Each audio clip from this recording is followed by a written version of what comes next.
Alam mo ba na perfect ka na? Pag-usapan po natin yan sa devotion natin na ito. Magandang araw po sa bawat isa sa inyo. Welcome back to our 365 Daily Devotions Seminar Edition.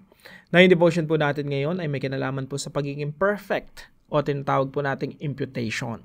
Bago po yan, gusto ko po nang batiin si Jaime Zalun. Salamat sa 155 comments. Ma'am Nelia Padingit sa 604 comments. Nakatulong po yan dito sa ating channel.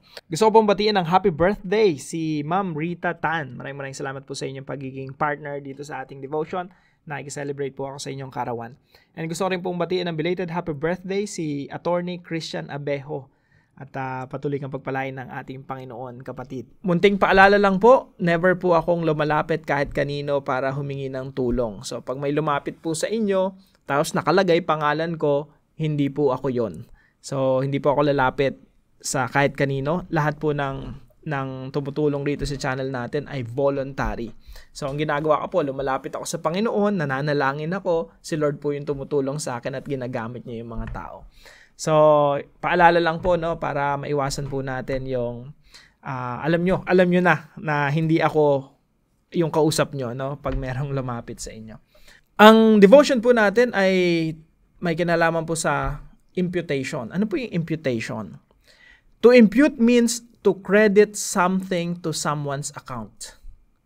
In the Bible, God imputes Christ's righteousness to us, meaning He considers us righteous because of what Jesus has done.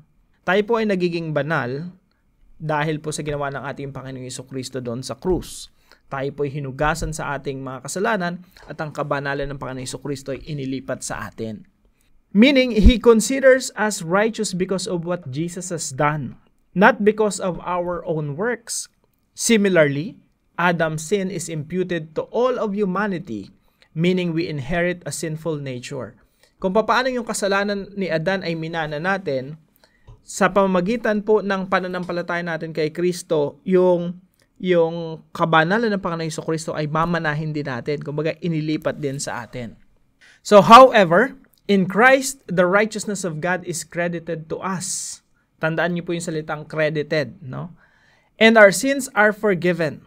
This divine transaction is the foundation of our justification. Kung sa New Testament, inisip natin, ang kaligtasan ay sa pamamagitan ng pananampalataya at nagiging banal, nagiging malinis yung isang tao sa pamamagitan ng pananampalataya sa Panginoong Jesucristo, ganun rin po sa Old Testament, wala pong pinagkaiba. Kaya po, ito po yung argumento ni Apostol Pablo para sa mga mananampalataya sa Roma. Sabi niya po sa Romans chapter 4 verse 3, "What does Scripture say? Abraham believed God." Si Abraham po sa Old Testament yun. Pero si Abraham naligtas siya sa pamamagitan ng pananampalataya. Kaya sabi po rito, Abraham believed God and it was credited to him as righteousness. Ibig sabihin, itinuring siyang malinis, banal, sa pamamagitan ng kanyang pananampalataya sa Diyos. Hindi po sa pamamagitan ng gawa. Ano ang sinasabi ng kasulatan? Si Abraham ay sumasampalataya sa Diyos at dahil dito siya ay itinuring ng Diyos na matuwid. So ito po yung una nating teaching. Our righteousness is not earned but imputed. Yung ating pong kabanalan, ito po ay hindi natin pinagpaguran.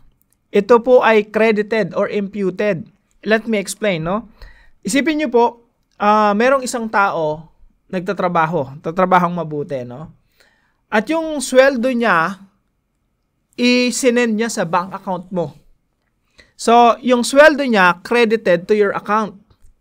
Ganun po yung nangyari sa atin sa relasyon natin sa ating Panginoong Jesucristo.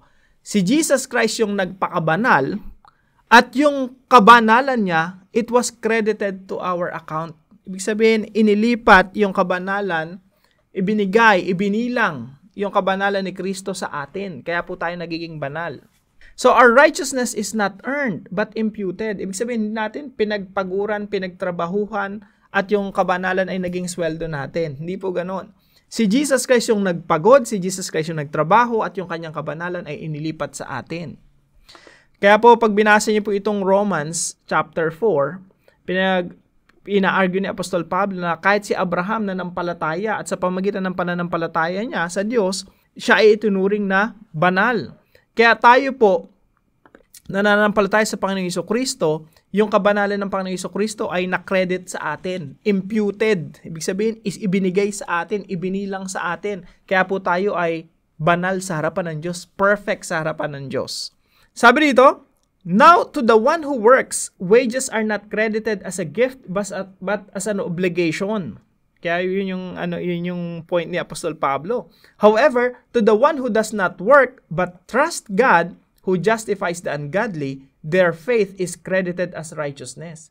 Ibig sabihin, pag nanampalataya sa Panginoong Jesucristo, tinuturing kang banal. Pero pag umasa ka sa sarili mong kabutihan, never kang magiging banal sa harapan ng Diyos, never kang magiging perfect sa harapan ng Diyos.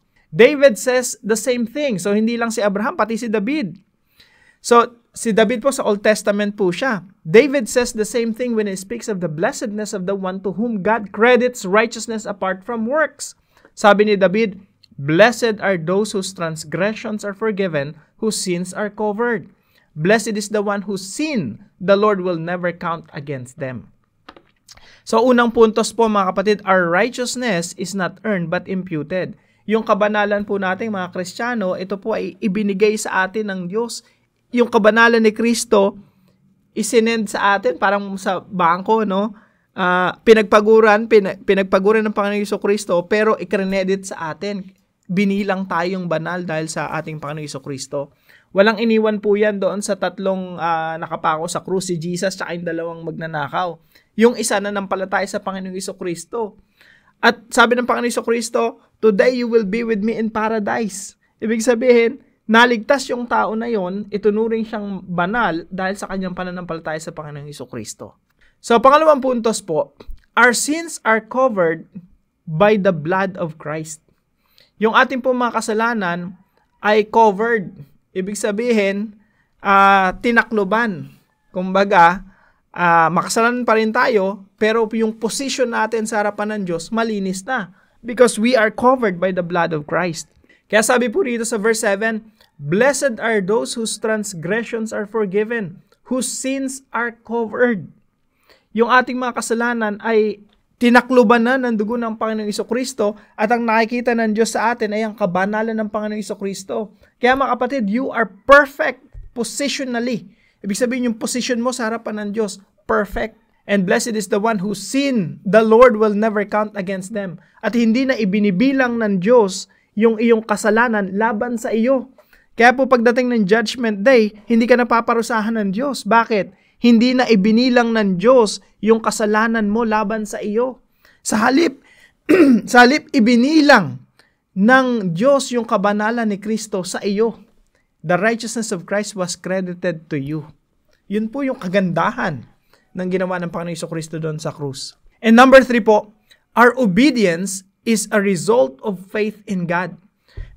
Yung ating pong pagsunod, ito po ay resulta ng ating pananampalataya sa Diyos. Kaya po sabi rito, si Abraham, siya ay sumunod sa Diyos kasi nanampalataya siya sa Diyos. Kaya po ang tunay po na nananampalataya ay sumusunod sa Diyos. Bigyan ko po na kayo ng example. There are two kinds of holiness. Kaya po, pag sinabi nating kabanalan, dalawang klase po yan. No? Yung una po, positional. Ibig sabihin, yung status mo, yung position mo sa harapan ng Diyos, ikaw ay banal na. Yan po yung imputation. Ibig sabihin, ibinilang ng Diyos yung kabanalan ni Kristo sa iyo. Credited to you. The holiness of Christ credited to us by faith. Matatanggap po natin yung kabanalan ng Panginoon Jesucristo sa pamamagitan ng pananampalataya. Positional holiness. Yung positional holiness, sinusundan lagi yan ng pangalawang klase ng holiness. Ito po yung practical holiness. Ibig sabihin, ginawa ang banal ng Diyos, magpakabanal ka. Ginawa ang malinis ng Diyos, mamuhay ka ng malinis na pamumuhay.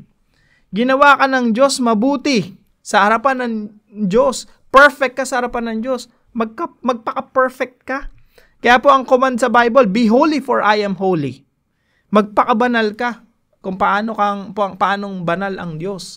So yung positional holiness, sinusundan po yan ng practical holiness. Ibig sabihin, nilinis ka ng Diyos, Ngayon, magpakalinis, mamuhay ka ng malinis na pamumuhay. Ginawa kang anak ng Diyos, positionally, yan yung position mo, status mo sa harapan ng Diyos. Umakto ka at mamuhay ka bilang anak ng Diyos. Kaya po tayo ay niligtas ng Diyos, hindi po dahil pinagpaguran natin yung kaligtasan. Sa halip, niligtas tayo ng Diyos, ligtas muna tayo, ngayon mamuhay tayo bilang mga ligtas na mga anak ng Diyos. So, positional holiness is always followed by practical holiness. Our obedience is a result of faith in God. Now, paano po natin ito i-apply sa ating mga buhay? Number 1 po, rest in the imputed righteousness of Christ. Mga kapatid, tanggap ka ng Diyos. Tinanggap ka ng Diyos dahil ikaw ay banal sa Kanyang harapan. Paano ka naging banal? Dahil sa Panginoong Hesukristo. Yung isang magnanakaw na katabi ng Panginoong Hesukristo, magnanakaw yun, makasalanan yun eh. Pero tinanggap ng Diyos sa Kanyang paraiso. Bakit?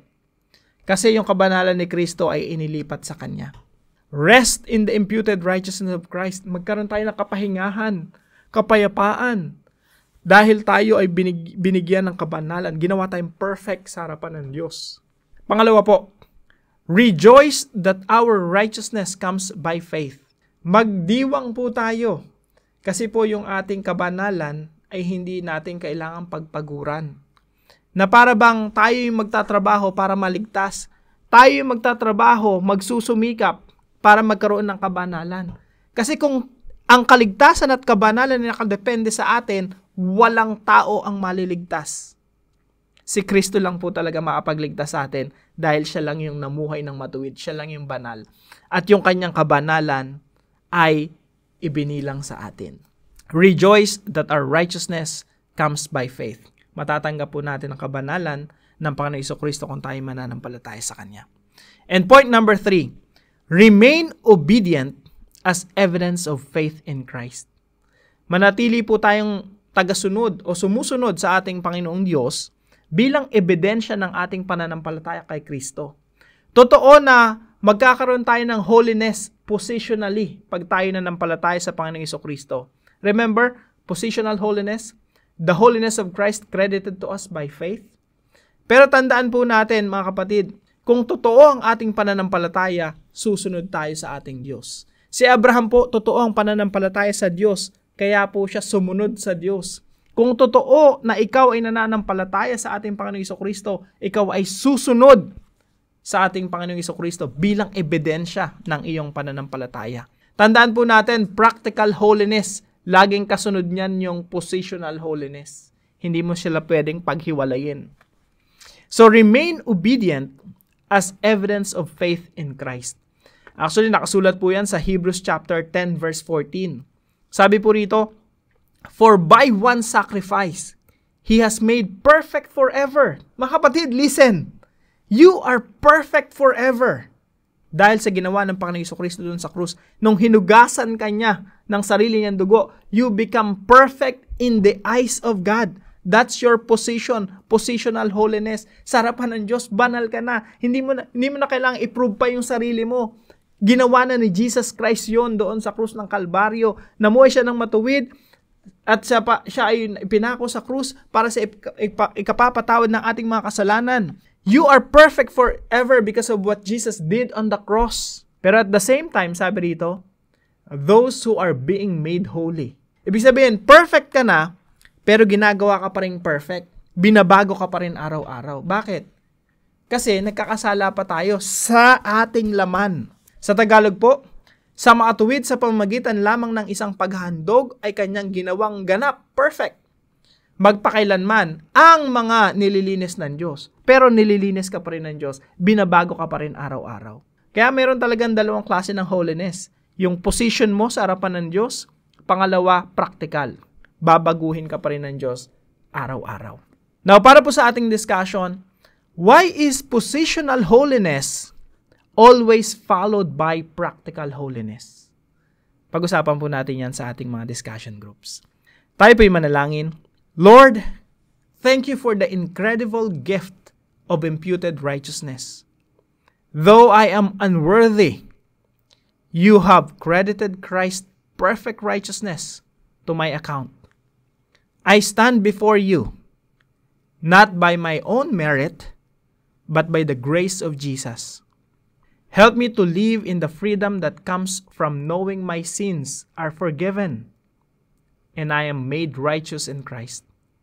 May I never take this gift for granted, but live in humble gratitude, sharing the hope of this good news with others.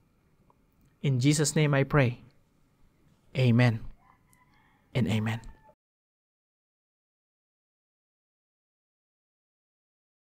Maraming salamat po sa bawat isa sa inyo na sumusubaybay po dito sa ating channel. Kahit po madaling araw, no, alas 5 kasama na natin. Now, kung kayo po yung may natutunan sa devotion natin na ito, ipalam nyo lang po sa comment section right below this video. And please share this devotion to your family and friends. God bless you po mga kapatid. See you po tomorrow 5 a.m. dito po sa ating daily devotions.